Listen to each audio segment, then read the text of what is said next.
Good afternoon. This is Ben Yarbrough and Lawrence Teo, and today we're really excited to have our partners and customers on the line to share with you our progress in building an information sharing security solution. It's been a long journey, and hopefully Lawrence is there. Are you here, Lawrence? Yeah, can you hear me? I can hear you great, loud and clear. So, all right, great. Lawrence is off-site. I'm in Charlotte at the office, and so we'll press forward. But a lot of exciting information to go over today, and of course we want to loop in our reference to smart people. We are trying to learn, and is quote the Albert Einstein that a clever person solves a problem, a wise person avoids it. So, in that spirit, if we can use the data, threat data, and the cyber intelligence that we can gather from our clients, our goal is to help you guys avoid problems, and including that for your customers. So we got a pretty full agenda. Slipped in here a brief business update given the state of the world. We're going to talk a little bit about our history at Calyptix and how we got to where we are. We're going to look at today's threats and the SMB defenses and just reference a couple things. I'll note there's a download in the portal here, a handout that's the source of some of the materials there. We're going to talk about Community Shield, get into a little bit about the theory versus reality. We're going to talk about some initial findings and results, and go over some FAQs, and then solicit some input and Q&A. So hopefully that's it's a lot. We'll try to do it quickly and move along and aim to answer questions as directly as we can. So on the business update, I don't think it's a surprise that things are challenging in the environment.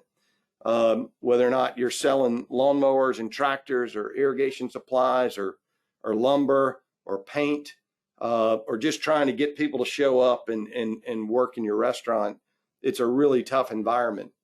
And to be honest, it's no different here at Calyptix. And we've worked hard as we can to help eliminate or minimize those types of disruptions on you guys as we can, but they're starting to creep up. And we've been working really hard to address that, frankly, for quite some time over the last 12 months. We're really excited to announce that we do have 3 new hardware models. And these hardware models have been assembled to meet the needs of the new software that's including the Community Shield, and to give us the capacity to drive that forward. You'll notice what jumps out of you here is these units have a lot of memory.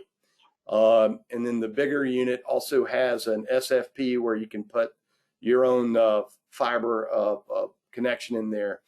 We're not going to do that for you at this point, given the need to match that to your switches and so forth. But that's going to be available as a flexibility point for you on that bigger unit.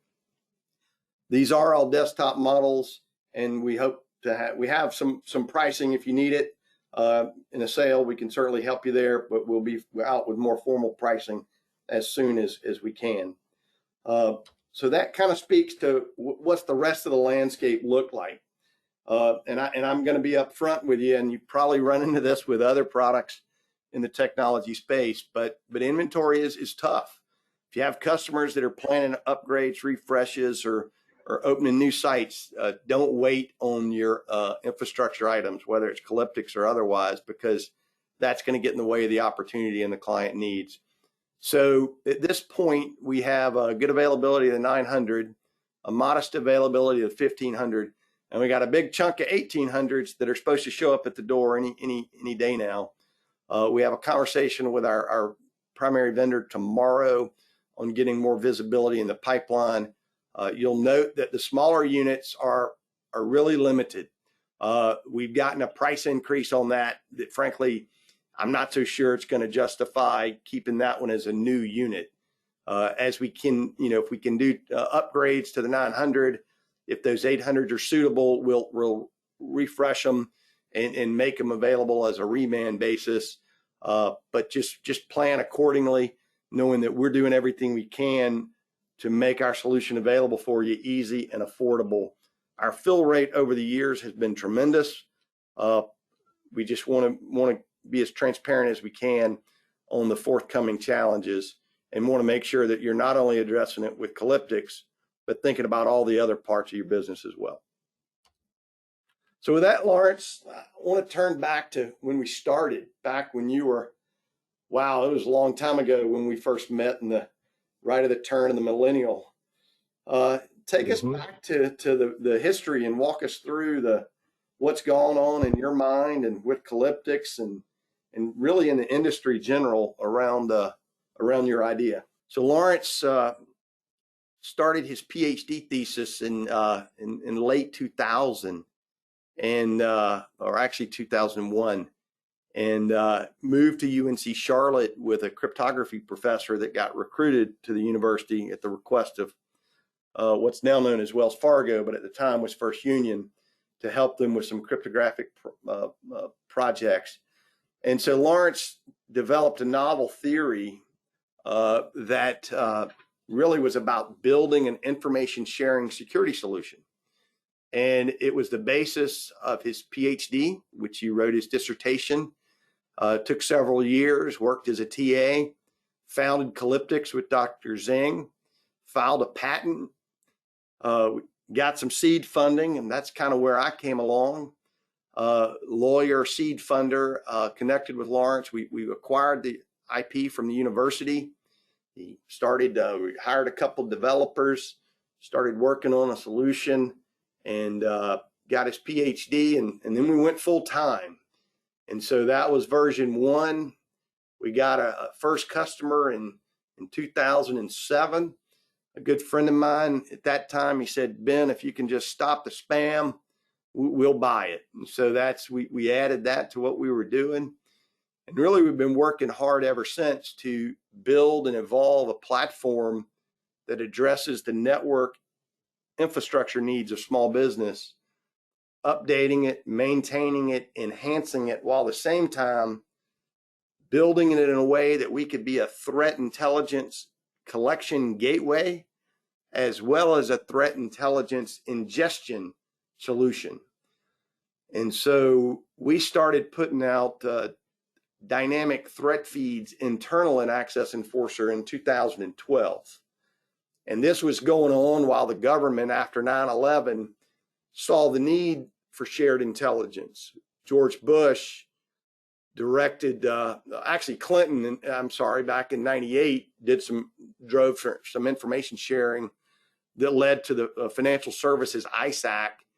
And then George Bush, after 9/11, accelerated things on the information sharing front with some directives, executive orders, which led to the development of some protocols in 2011 called Cybox, Styx, and Taxi, which were about creating a framework and creating the rules and organizations to share cyber intelligence. So we saw all this going on, and I was been active over the years on and off in InfraGard, and all this is going on, and the noise and the interest and the escalation of understanding of the value of threat intelligence has risen. And from our perspective, we've just tried to keep our head down and build a solution that can not only generate intelligence, but also make it actionable and make it very effective and make it affordable. And that's kind of where we are with the introduction of the Community Shield, is it takes us from that early day, but that's kind of where we are. Lawrence, have you been able to patch back in?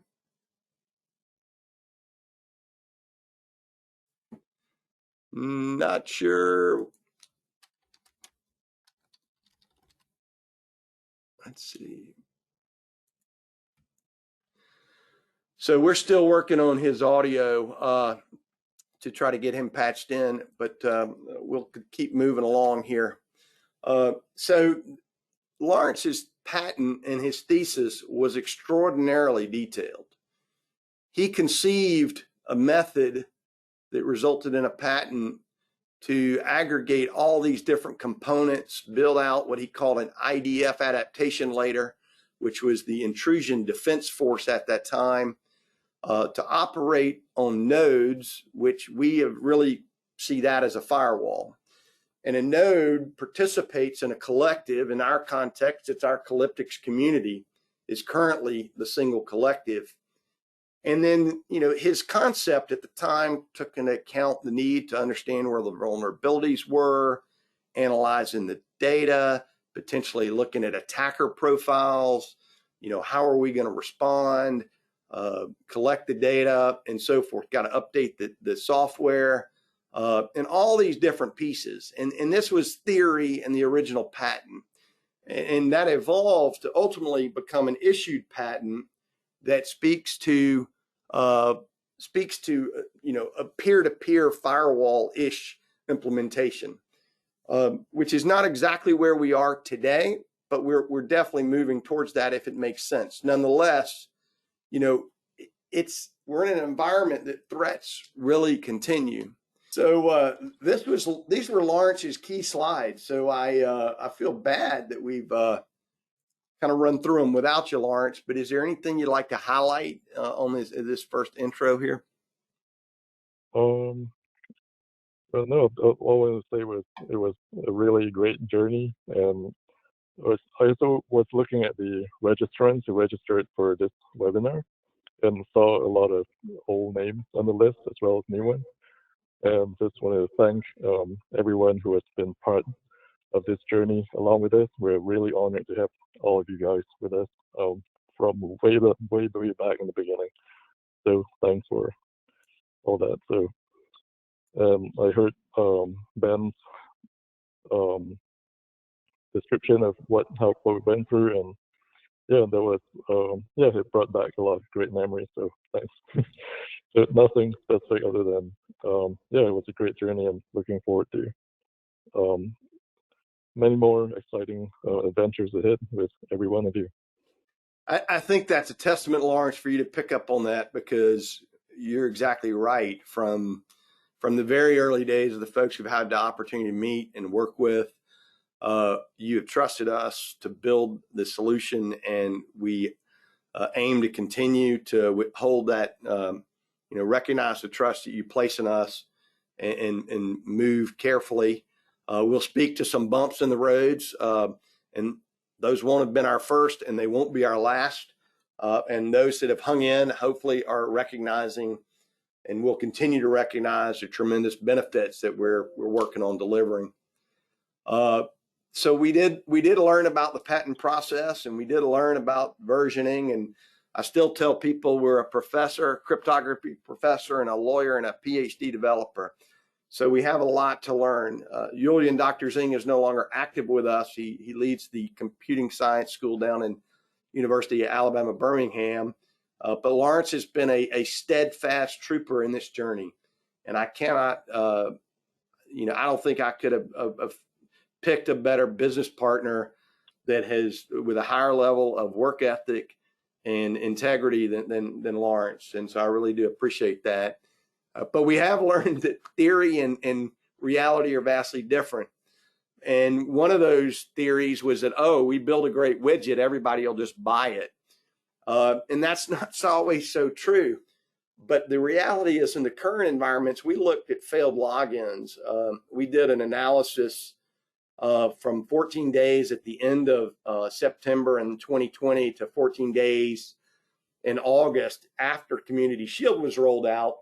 Notwithstanding Community Shield being rolled out, almost a 5x increase in failed logins on VPNs, SSH, GUI for AccessEnforcer, and Gatekeeper. So the activity is tremendous.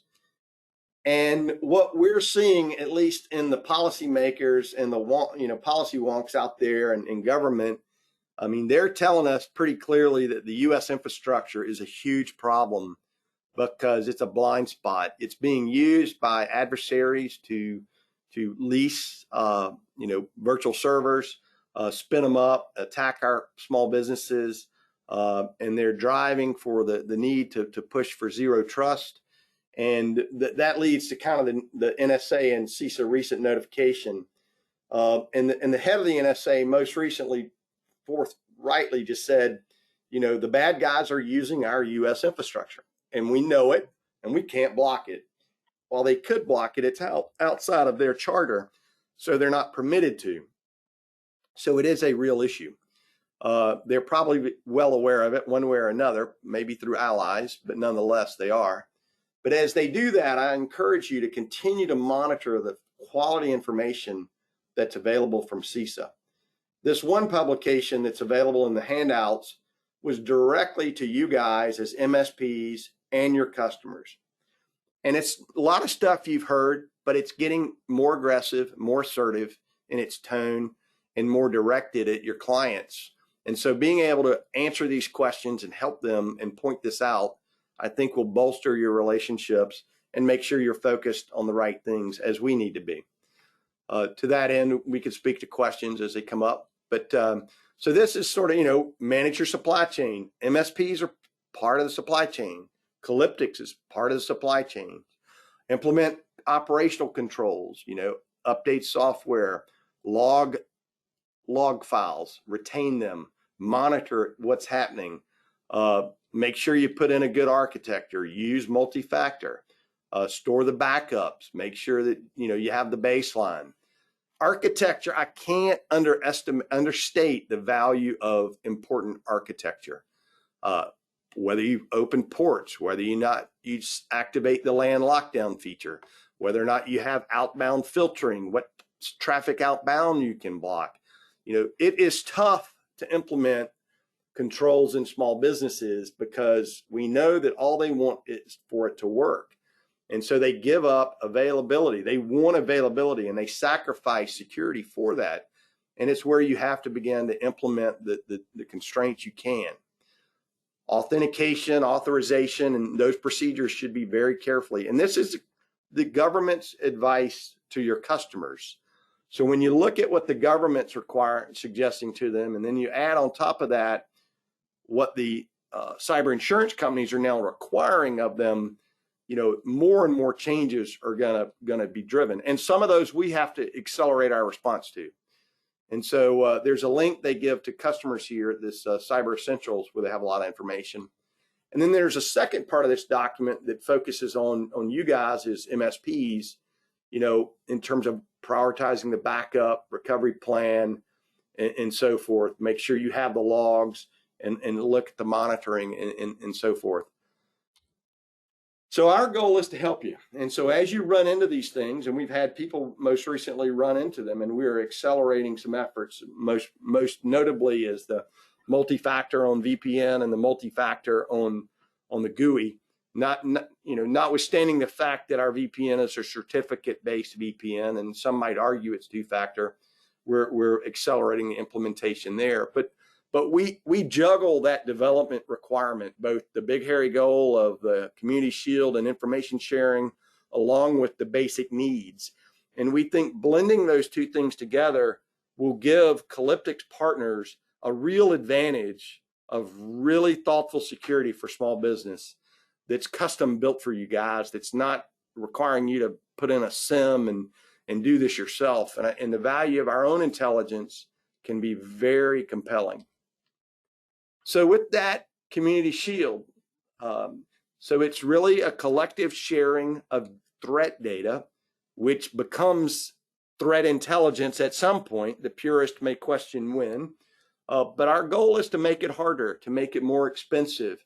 So if they attack any one of us in any way, shape, or form, we extract that data and use it to defend the rest of us, whether or not they're successful in that attack or not. If they cannot connect to your network, if they cannot connect to your systems, they have no way to hit you or to extract or to complete the exploit. And that's really important. I'll posit this. If you want to secure your data, your money in your bank account, you don't get a sampling of the transactions of the money in and out. You monitor and control every financial transaction in and out of your account. Otherwise, you can't protect your money. We had a young developer who went on to become a very well-recognized security researcher and leader of a big enterprise, red team, and really, really insightful guy. And I remember back in the early days, he said, Ben, in really secure environments, they monitor every single data transmission, every single live connection, in, out, left, or right. That's not easy to do in a small business, but that's what we need to be moving towards, is really understanding that every transmission of data represents a risk, and we need to have ability to control it. And so how do we do that? Well, our goal is to protect you first and foremost against hostile infrastructure, both in the US and outside. The US stuff is top of mind and foremost, and we'll be working on some new features that are going to help populate more threat feeds. We also need to reduce the alert fatigue, because you guys don't need a gazillion alerts. You need one alert that represents maybe 200,000 events, but it needs to be actionable and insightful and doesn't wear you out, so you can focus on what's important. We need to figure out when the outbound traffic is happening, notify you about it, and stop it, prevent it. And we need to stop the data extraction, you know. So when you look at the cyber kill chain, which I've talked about from time to time from Lockheed Martin, we just got to break the chain at one point or another. And don't underestimate the value of preventing reconnaissance. If the guy walking up and down the streets in Myers Park in Charlotte can't get to your door to see if it's locked or unlocked on your car, he can't steal the money you left, or the golf clubs, or your camera, or your phone, or the car itself, right? So furthermore, if he knows you're there, but he can't reach you, he can't get in the car. So, you know, and then if he gets in the car and he's trying to get out, if he can't get out, he still can't hurt you. And you might find him in the morning. But I mean, really, that's what we're trying to do, is stop the bad guy at every point. And Lawrence has a statement that he says, you know, your firewall is your first line of defense and your last line of defense. Don't underestimate its value. Lawrence, any commentary on that? Feel free to chime in. Yeah, just yeah, there was yeah, you it's that is a key point I wanted to make here as well. You've already covered a lot of it. So basically, if we can prevent the attacker from completing their objectives, then we as defenders still win. Like many times, you know, there's a saying that goes that the attacker only has to find one way in, whereas the defenders have to protect them all. But at the same time, if you frustrate the attacker by blocking the way out as well, then we still have an advantage there too. Yeah. I think that's notable in that in the review of, I believe it was the SolarWinds hack, as different organizations were seeing if they were compromised, a number of them found out that they got in, but they couldn't get out to complete the malware formation. And so it stopped the attack there. It went unnoticed because the volume of alerts, right? So they didn't notice that it just got blocked and they moved on. Whereas if that had been elevated, that exploit effort may have been picked up even sooner. So Lawrence, this is the slide. I don't know if you have the slides with you, but this is the how does it work slide. And in theory, it was one way, but do you have the slides with you? Yeah, I do. I can see it. Oh, great. You want to walk us through sort of from a technical perspective, you know, how you would say it works in terms of the Community Shield? Yeah, sure. Yeah, so like Ben said, theory and practice are different. So like basically in practice, what we do is that all the AccessEnforcers collect threat data, and they all send this threat data to one of our systems called the intermediate layer that we then compile and analyze, and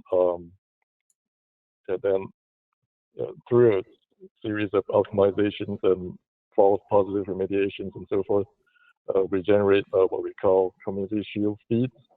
and these feeds are then repropagated back to the access enforcers. So any attack on one machine is then, basically, for example, an IP address that attacks one machine is then repropagated to all machines. And now that IP address can no longer access any of the access enforcers. So basically, we basically make your AE invisible to the attacker. Like they cannot see you at all, and then they just think you're not there, and so they move on. So that's kind of the goal of this. And this is really just the beginning. We're continuing to optimize and make things more effective every single day as we work on this. No, I think that's right. It's and what's amazing thing is, I mean, there's a lot of elements to making this happen in terms of collecting the right data, getting it to the infrastructure, analyzing it, doing all that securely, efficiently, and affordably, and then turning that into ingestible threat feed data. So this is a slide talk about the current feeds. And so the current feeds are fourfold. One is an extrusion exploitation IPs. The second is the failed login IPs. The third and most recently is the RDP probes. And the fourth one are suspicious US-based IPs that are. And so in aggregate, the feed counts is, each of these feeds has a different number and they go up and down every day. They've ranged from and some feeds might be 100 or 200 on some day and 8,000 another day. Lawrence, any more commentary around the feeds? Well, we basically analyze the data that we have to find out the most high impact pieces of information that we can use to generate this feed. So, for example, the intrusion exploitation feed consists of IPs that have generated malicious activity that we have high confidence in terms of we know that they're highly malicious in nature. So these are IPs that you do not want to be poking on your network. So in those cases, they end up in our feed. The other ones, for example, RDP probes. This one, there are a lot of Russian IPs in this list, and these are ones that keep probing open RDP ports in our community. So there's no reason that they should continue doing this. So they end up in this RDP probes feed. So that's just a general idea of what we do to make this feed effective for everybody.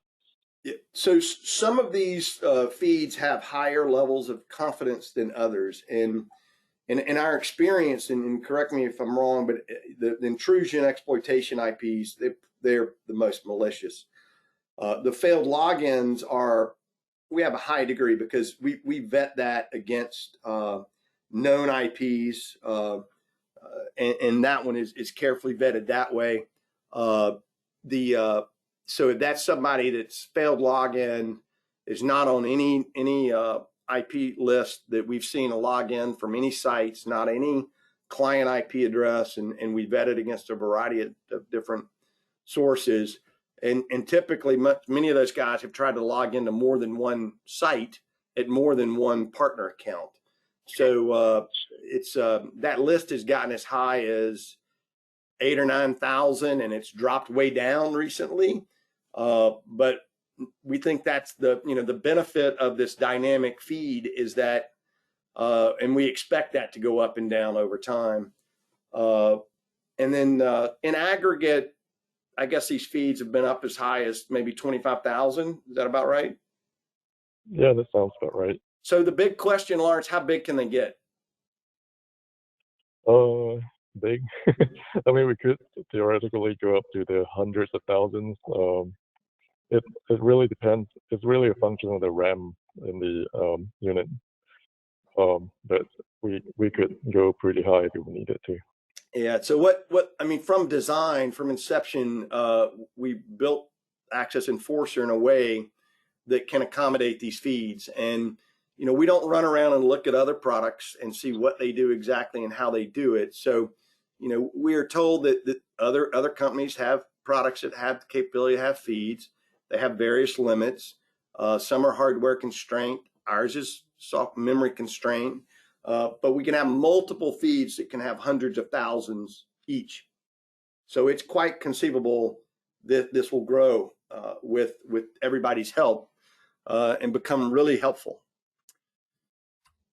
So perspective feed. So we got a lot more data than just that set. So the others, recon, those are scans. What are some of these other feeds, Lawrence?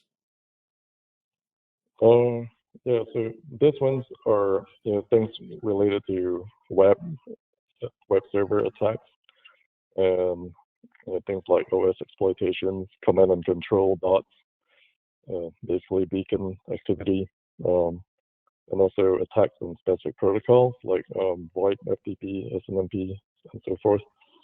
And eventually, we're also looking at suspicious international feeds, which are IPs that are non-US IPs that are persistently detected and blocked by geofence. So we have a bunch of things in the pipeline that we're looking at. So one of the interesting things is, looking at the data that we have is which offers the highest value and the lowest risk. And in this, I'll speak. I know one of our partners is on the call. I think he's still on the call. We had a really difficult experience yesterday. We caused some blocking at his sites, and we worked tirelessly to remediate that. And it caught him off guard. It totally caught us off guard, and we learned from it. And we are forever, I can't tell you how sorry and disappointed and that happened.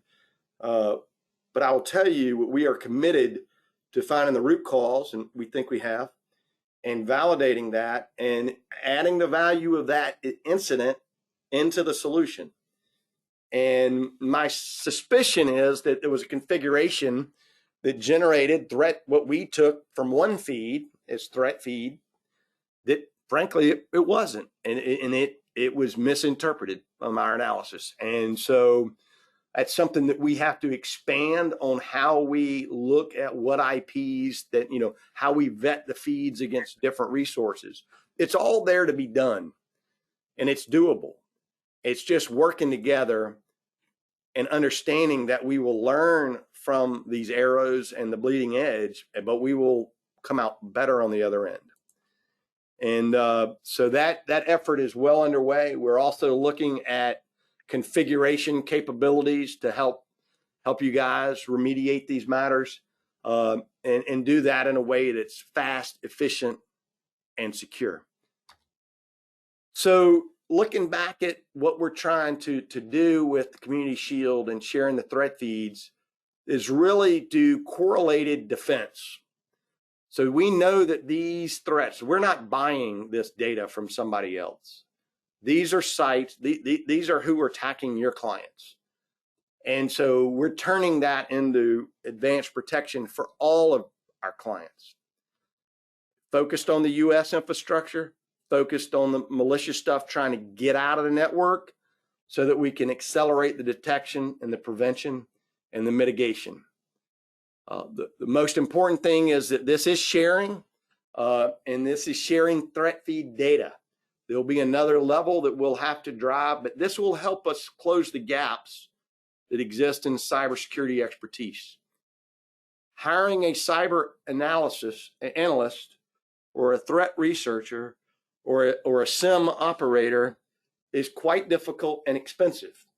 And if we can leverage that effort together, we can drive our costs down, which makes it harder for the bad guys.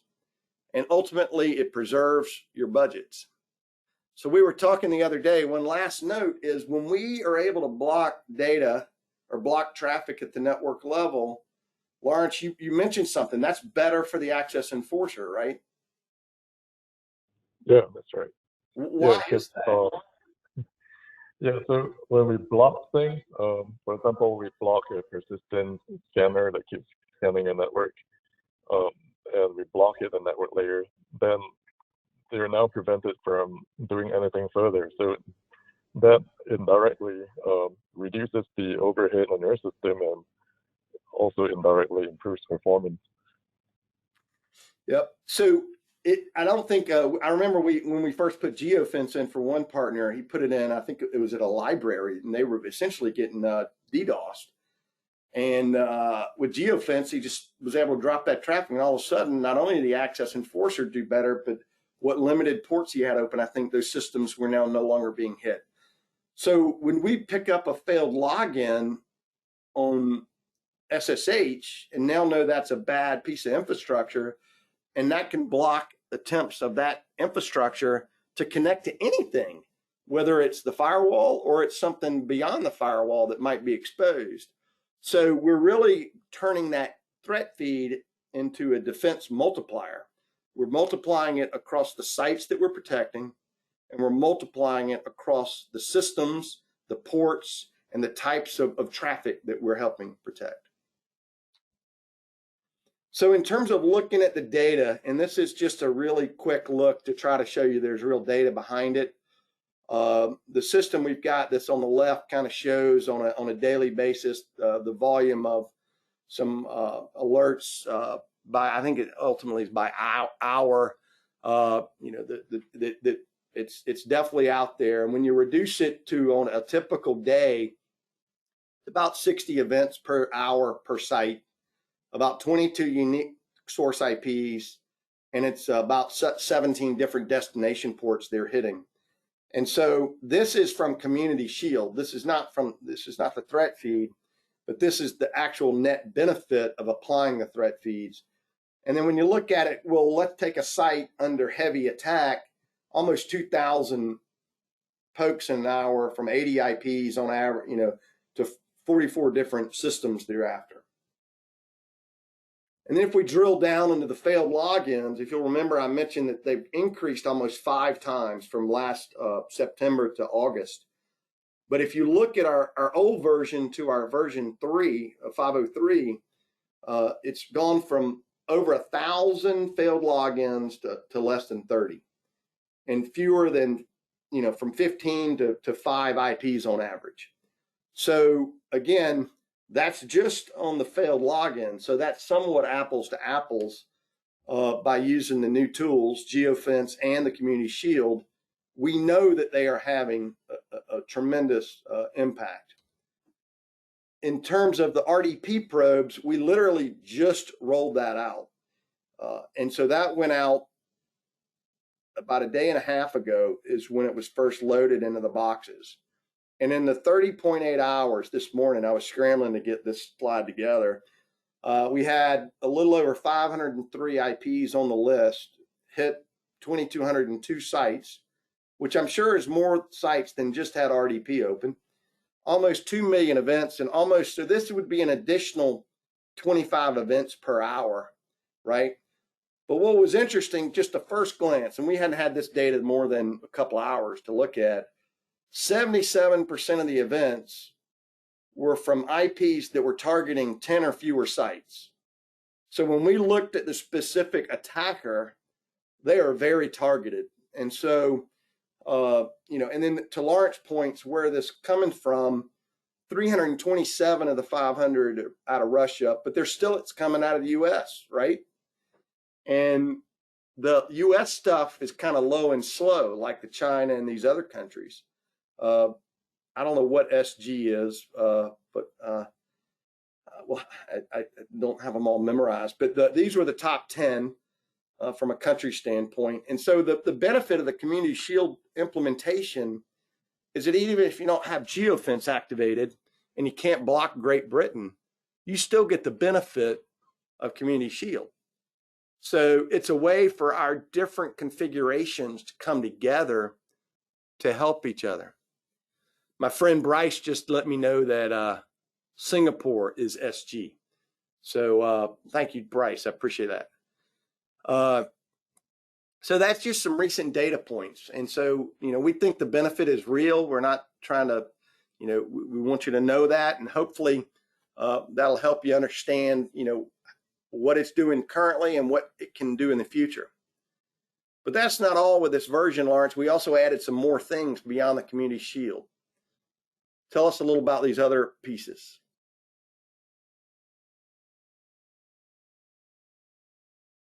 Did we lose you?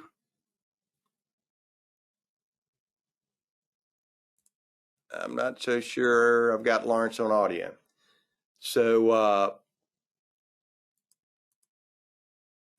think he lost his audio again. So we did add some external threat feeds, expanded those. We had been using them, but we didn't actually disclose them because they were pretty high degree blockage. So we've exposed that in the network alerts. We've also added LDAP support for Gatekeeper. So now you have 3 different directory services you can connect to. You can set your users on the AccessEnforcer itself. You can use Active Directory on premise or in Azure, or you can use an LDAP like one of the NAS providers or Jump Cloud or those other LDAP solutions.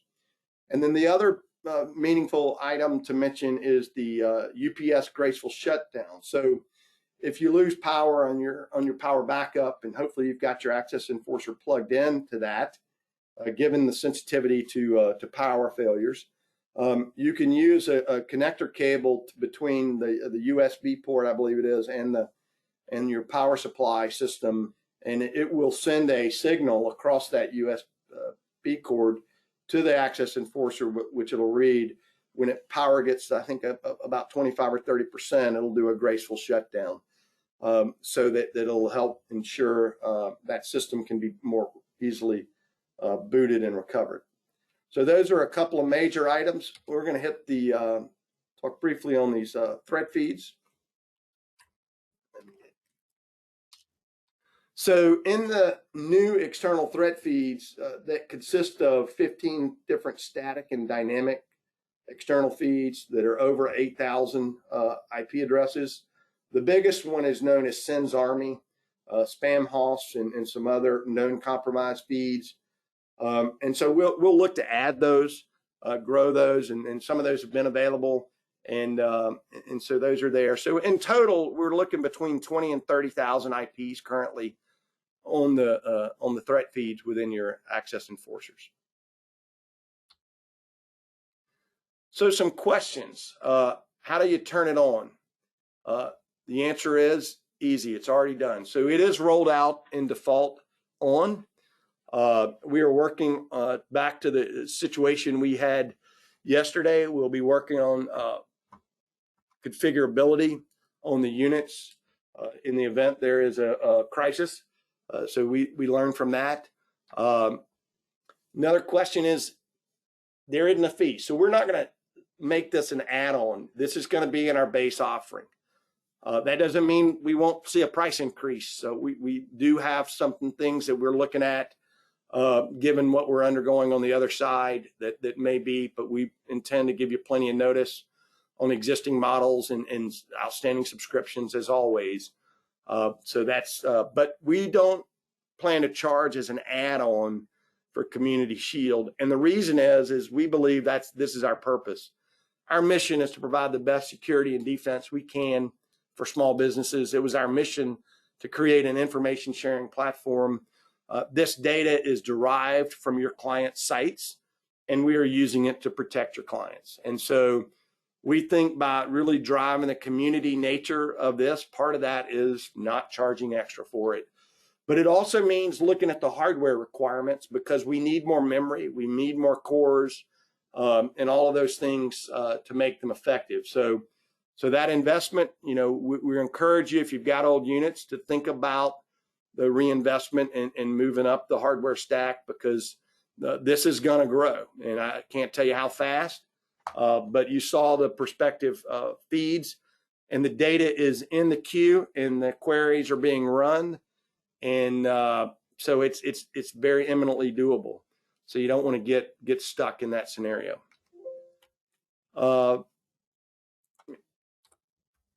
Lawrence, you could test your audio anytime. So if you get back, let me know. But I've still got you on quiet.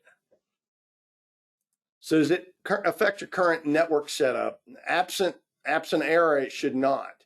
It runs in the background. It's a dynamic threat feed. Most importantly, if you have any issue, email support. They can tap into our team, our developers, and they are at the forefront, guiding the dev team into the features that need to be built in the configurability, into driving our threat analyst team into finding root causes if we have mistakes. If we don't hear from you, we don't know what to fix and improve.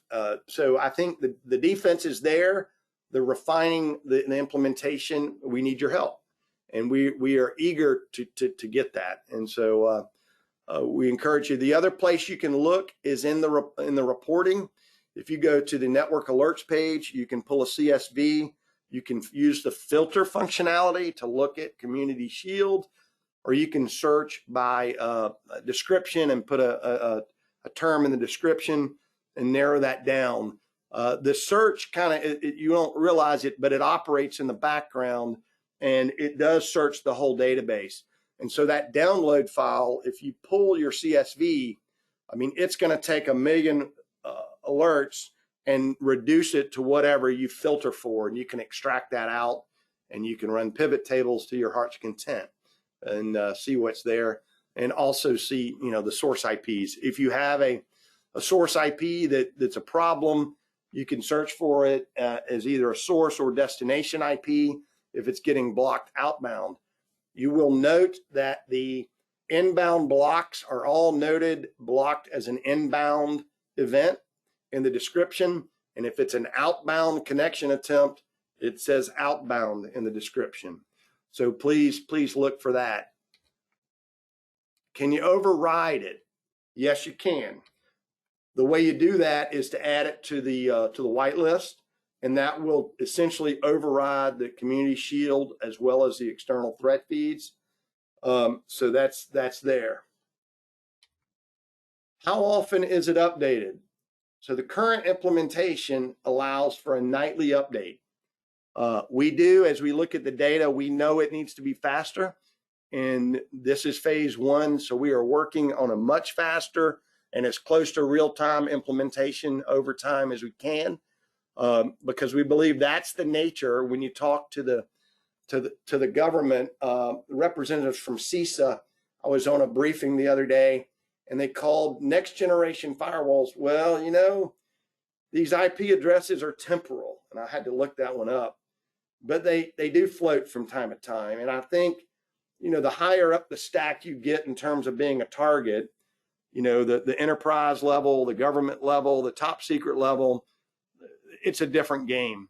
Small businesses, they're using the same infrastructure over and over and over until, frankly, it gets stopped. And so what we want to do is stop it and make them find new infrastructure. What we also know is that the infrastructure they use is used on a revolving basis. That's comes straight from the mouth of the head of the NSA. What we don't know, they hadn't made it public, is what's the rate of that revolution? Is it 30 days? Is it 60 days? IP addresses are a limited supply. You either own it directly, it's yours, assigned to you, you lease it from a cloud ISP, or you go compromise somebody's system and you have it until you're discovered. But regardless, they have to have the infrastructure to both attack and extract. We have to identify them, deploy them, and do that efficiently, effectively, and as fast as hell. We're working on it. So that's the way it works today and the way we're hoping it will work.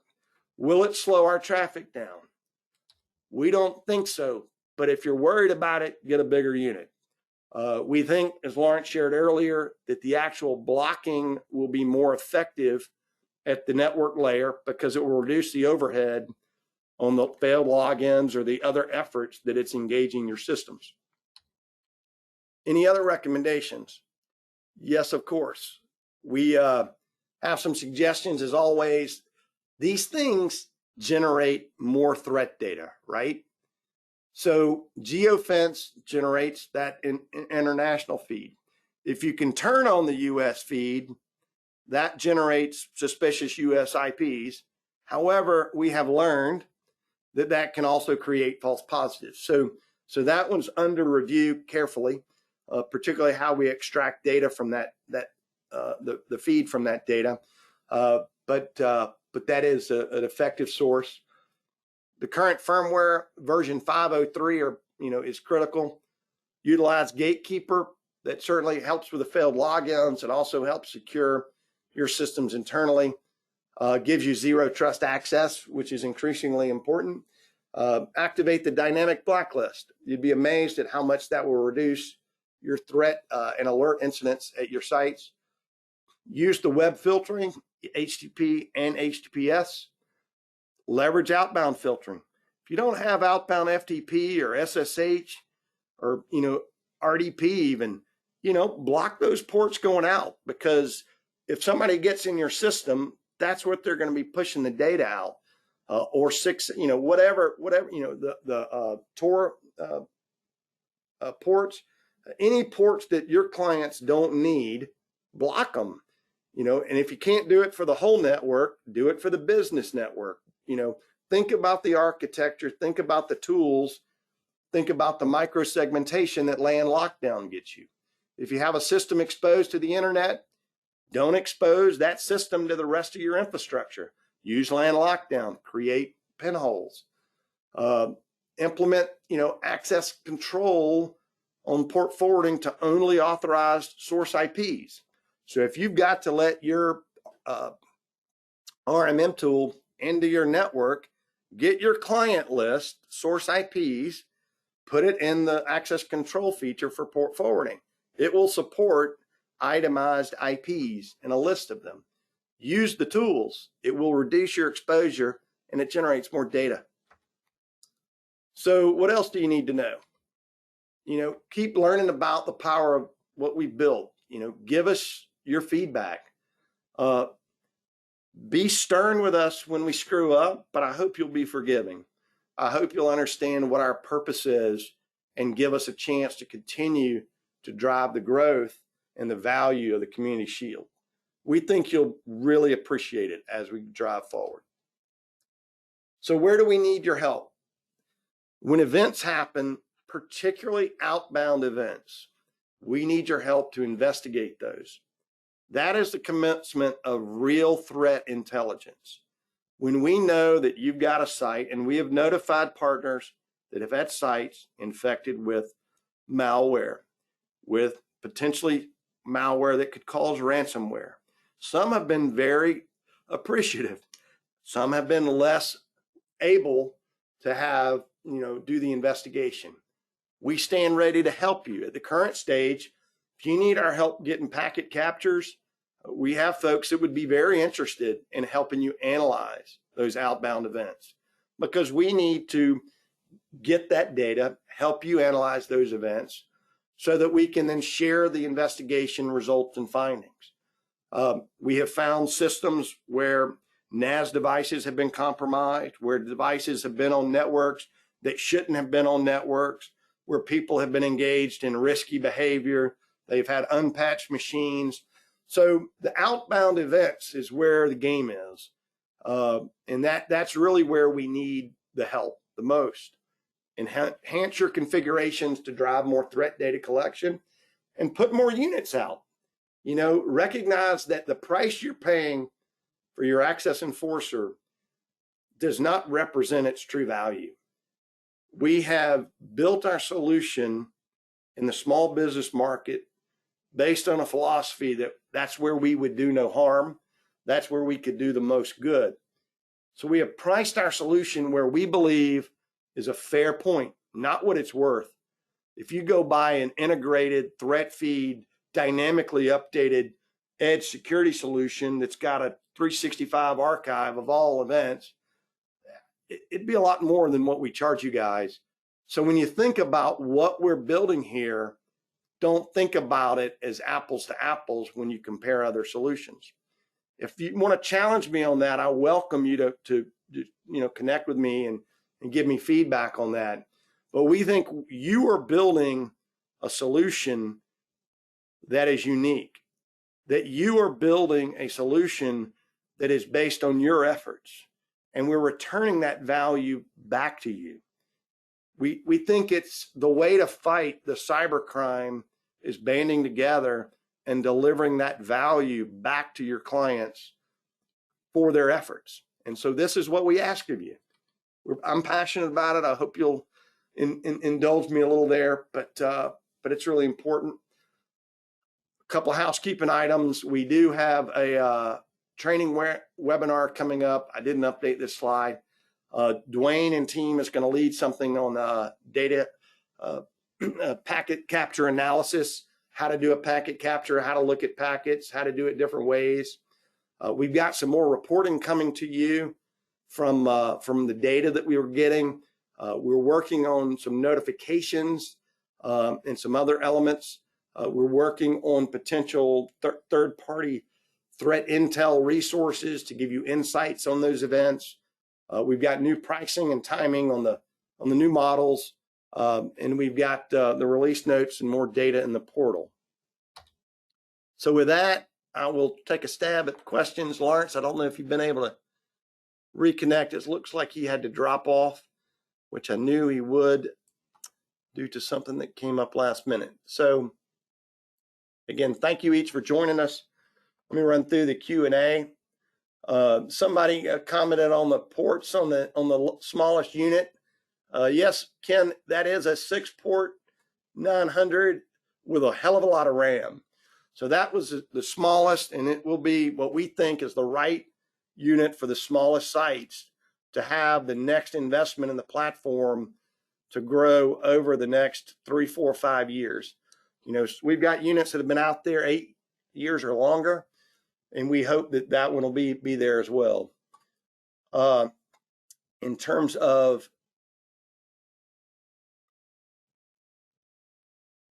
so one person asked about the defense. So currently, again, the rollout for the threat feed is 24 hours, and that data is packaged. One of the things that Lawrence was working on is the curation process for the threat feeds. There are different steps. One is cycling through the data for the period, and then the second is what I call curating the data, which is running it against various algorithms to look for potential false positives like good logins or customer site IPs, things like that. And originally, as implemented, it took almost 3 hours. And the most recent revision of that, Lawrence was able to get it down less than a minute. And that's one element of the feed generation.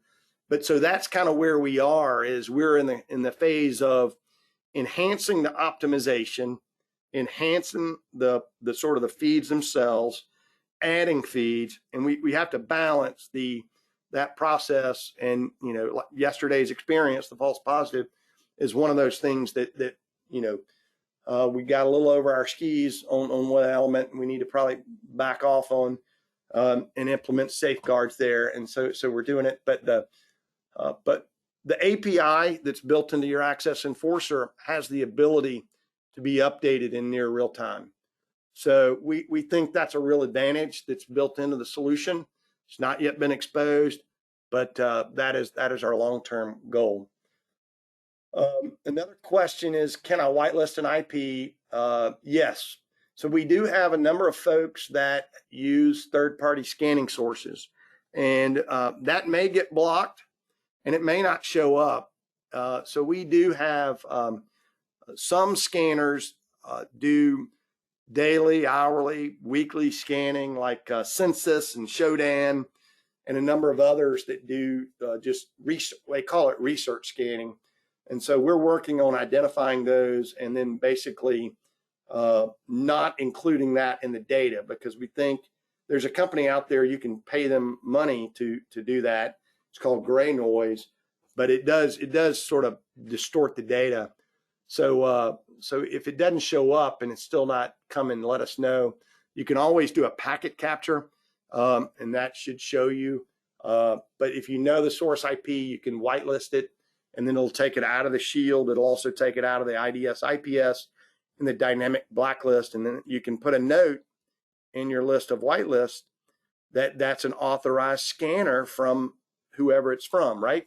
So then you know what that is, and I would encourage you to do that. Another question on Cobalt Strike. I will have to circle back to that with one of the engineers. Can you show the alert log? Chris is asking if I could show the alert log. I don't have that up right now on the demo, but the alerts from Community Shield are generated and recorded in the network alerts page. And so just like, general network alerts from your firewall settings or ICMP blocks or IDS IPS blocks, they are in that data set and can be extracted. And they are in a minimal number of reports, I believe, but not many. We're working on adding them to the reports as well. Yes, there are folks still running old versions, and we're encouraging them to update. So it is a small sampling, but we are. And then there's one question is, can we send you an email on Community Shield blocking in either direction? That's a great question. So we believe that you don't want alerts for inbound Community Shield feed. The purpose of the Community Shield is to both create the defense and also eliminate the noise. If it's hitting the Community Shield or the geofence inbound, it doesn't matter. What matters is the outbound. Now, I will say there might be, if something's not working, go look there. But you're not going to want to look at those from an email notification. You might look at them on a daily report or weekly report to see if your site's being attacked, so you can make some accommodation or adjustments. But what's the most important are the outbound events, because what that means is something inside your infrastructure, whether it's a NAS device, somebody's web browser, or some other system is connecting to an IP address that has been used in a malicious way in previous activity. Most of those are bad, quite candidly. Most of those are not false alarms at all. Some of them, we're seeing some outbound traffic to IPs that are used by content distribution networks to serve ads. Some of what I would call the lower quality ad providers that don't police the content of the ads they distribute. So those IPs get flagged for malware distribution. So you'll see that from time to time. That is where we need help in evaluating those events and seeing what's there. So any other questions?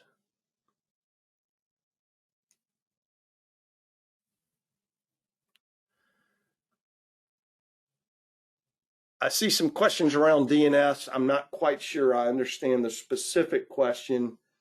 Mike, we'll have to circle back with you. So I appreciate the question in terms of the DNS protection. So